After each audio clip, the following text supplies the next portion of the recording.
Hello friends, welcome back to my channel. তো বন্ধুরা, তোমরা প্রত্যেকেই জানো যে আগামীকাল আমাদের দেবদার আপকামিং ছবি, দেব মিঠুন চক্রবর্তীর আপকামিং ছবি প্রজাপতি 2 এবছরের ক্রিসমাস রিলিজ, দেবদার জন্মদিন উপলক্ষে তোমরা প্রত্যেকেই জানো রিলিজ করছে ছবিটা। তো এখনো পর্যন্ত যারা টিকিট কাটেননি, এখনো বুকমাই শোতে অ্যাভেলেবেল আছে, বিভিন্ন সিনেমা হলে অ্যাভেলেবেল আছে। অবশ্যই মোটামুটি ভালো পারফরমেন্স আমরা দেখতে পাচ্ছি আর কি। টিকিট বুকে অ্যাডভান্স বুকিং রিপোর্টটা মোটামুটি ভালো পারফরমেন্স। তবে তোমাদের সকলকে বলবো, বাংলা ছবির পাশে থাকুন। শুধু প্রজাপতি 2 কেন, নিতিন মাসি রিলিজ করছে, সেই ছবিটাও দেখুন। তো যাই হোক, এই প্রজাপতি 2 ছবিটা কেমন হতে পারে? ফার্স্ট পার্ট তো খুব ভালো ওয়ার্ক করেছে, ব্লকবাস্টার গেছে। সেকেন্ড পার্ট মানে প্রজাপতি 2 কেমন হবে, কি আছে এই ছবির মধ্যে মেনলি দেখার মতো? প্রথমত, এবারের যে গল্পটা মানে প্রজাপতি 2 এর গল্পটা কিন্তু একদমই ডিফারেন্ট হতে চলেছে, একদমই আলাদা হতে চলেছে। এমনিতেও অভিজিৎ সেন যে কটা ছবি ইতিমধ্যে তিনি মুক্তি দিয়েছেন, প্রত্যেকটা ছবির গল্পই কিন্তু আলাদা, কোনোটাই কোনোটার সাথে সেরকম ম্যাচ নেই। ঠিক আছে, প্রজাপতি ফার্স্ট পার্ট দেখুন, সেটা বাবা ছেলের গল্প ছিল। প্রধানটা একদমই আলাদা গল্প, এবং এই যে গল্পটা প্রজাপতি 2 এর যে গল্পটা একদম সিকুয়েল ধরেই কিন্তু তারা এগোয়নি। বাবা ছেলে অবশ্যই রয়েছে, বাট গল্পটা একদম অন্যদিকে শিফট হয়ে গেছে। এখানে মেনলি গল্পটা হচ্ছে সিঙ্গেল ফাদারের গল্প, এখানে মধ্যবিত্তদের গল্প বলা হয়েছে, যেটা খুবই ভালো লাগলো এই মুহূর্তে দাঁড়িয়ে। এবং অ্যাকচুয়ালি এটা সমাজের গল্প, এটা একদম বাস্তব চিত্র যেটা অভিজিৎ সেন তুলে ধরতে চাইছেন এই ছবির মধ্যে। ঠিক আছে, এবং ট্রেলার জুড়ে টিজার জুড়ে যেটা আমরা দেখতে পেলাম, এটা খুব বড় একটা এই ছবির মেন পয়েন্ট হতে চলেছে আর কি, মেন পজিটিভ দিক হতে চলেছে গল্পটা। সেটাকে কিভাবে প্রেজেন্ট করে আমাদের অভিজিৎ সেন, সেটা হচ্ছে দেখার। এই ছবির মধ্যে নেক্সট পজিটিভ পয়েন্ট হবে এই ছবির পারফরমেন্স, কারণ টিজার ট্রেলার দেখে বলা যায় যে এই ছবিটা কিন্তু একটা পারফরমেন্স বেসড ছবি হতে চলেছে। ঠিক আছে, সেখানে মিঠুন চক্রবর্তীর মতো অভিনেতা রয়েছেন আমাদের, অনির্বাণ চক্রবর্তী রয়েছেন আমাদের, খরাজ মুখার্জি রয়েছেন, এবং কাঞ্চন রয়েছে, দেব রয়েছে, ইদিকা পাল, জ্যোতির্ময় কুণ্ডু।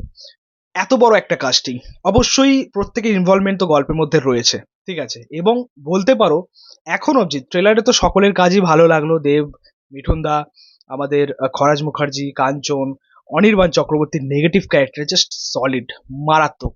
তার গোটা ছবিতে তার কাজটা কিন্তু সব থেকে মানে মেনলি দেখার মতো একটা বিষয় হবে আর কি, মোস্ট আকর্ষণীয় ব্যাপার ছিল আর কি ট্রেলার জুড়ে। ঠিক আছে, আমি ট্রেলারে তার কথা বলতে একদম ভুলে গেছি, বাট সিরিয়াসলি মেন আকর্ষণটা কিন্তু তিনিই কেড়েছেন ট্রেলার জুড়ে, অনির্বাণ চক্রবর্তী নেগেটিভ চরিত্রে। এবং সত্যি সকলের পারফরমেন্সটাই মেনলি দেখার মতো হবে, এবং মেনলি সেটা ইমোশনাল পোর্শনগুলোতে, এই ইমোশনাল পোর্শনগুলোতে তারা কিভাবে কাজ করেন সেটা হচ্ছে দেখার। বাট আগে থেকেই বলা যায় যে আমাদের মিঠুন দা তো জাস্ট কাঁদিয়ে দেবে। ঠিক আছে, তারপর বিভিন্ন দিক যেরকম রয়েছে ছবির মধ্যে, ইমোশন বা কমেডি, তারপরে যেহেতু মিঠুন দা রয়েছে, আমাদের কাঞ্চন রয়েছে, কমেডি তো আমরা পাবোই। পাশাপাশি একটা একদমই ইমোশনাল একটা গল্প, একদমই ড্রামা আমরা পেতে চলেছি, ইমোশনাল ড্রামা আমরা পেতে চলেছি। তো সেই ওয়েতে প্রেজেন্ট করা হবে। পাশাপাশি সিনেমার গান, তাদের ইউজ কিভাবে হয়, প্লেসমেন্ট কিভাবে হয়, গানগুলো তো খুবই ভালো ওয়ার্ক করেছে। আমার পুজো গানটা অতটা ভালো লাগেনি, বাট আদার্স গানগুলো খুব ভালো লেগেছে। সেগুলোর প্রেজেন্টেশন কেমন হয়, স্যাড সংটা কিভাবে ইউজ করে, যে আমাদের নচিকেতা যে গানটা ছিল আর কি, ট্রেলারের একদম শেষের দিকে ঝলকটা পেয়েছেন। প্রজাপতি পার্ট 1 এর ট্রেলারেও কিন্তু ওরম ভাই একটা শেষের ঝলক দেওয়া হয়েছিল। তো তাদের গানগুলো কিভাবে ইউজ হয়। আর একটা সব থেকে বড় কথা, ছবির মধ্যে কিন্তু অনেক অনেক মিনিংফুল ডায়লগ থাকতে চলেছে, স্ট্রং ডায়লগ থাকতে চলেছে, কিছু ওয়ান লাইনার থাকবে, কিছু মনোলগ থাকবে। সেগুলো কিভাবে ইউজ করা হয়, সেগুলোর প্রেজেন্টেশন কেমন হয়, সব মিলিয়ে কিন্তু ছবির মধ্যে অনেক কিছু দেখার আছে। ঠিক আছে, আলটিমেটলি অনেকটা আলাদা কাজ পেতে চলেছি আগের ছবিগুলোর থেকে। ঠিক আছে, সেটা তুমি প্রজাপতি বলো, প্রধান বলো, আর যাই বলো না কেন, একদমই আলাদা গল্প পেতে চলেছি। সো এই ছবিটার জন্য, এই ফ্যামিলি ড্রামার জন্য আমার তো একটা বিশাল সাপোর্ট রয়েছে। এবার দেখা যাক ছবিটা কেমন ওয়ার্ক করে। তাই তোমাদেরকে এখনো পর্যন্ত বলে দিচ্ছি, যারা এখনো পর্যন্ত টিকিট কাটেনি, অবশ্যই টিকিটটা কাটুন এবং ছবিটা দেখুন।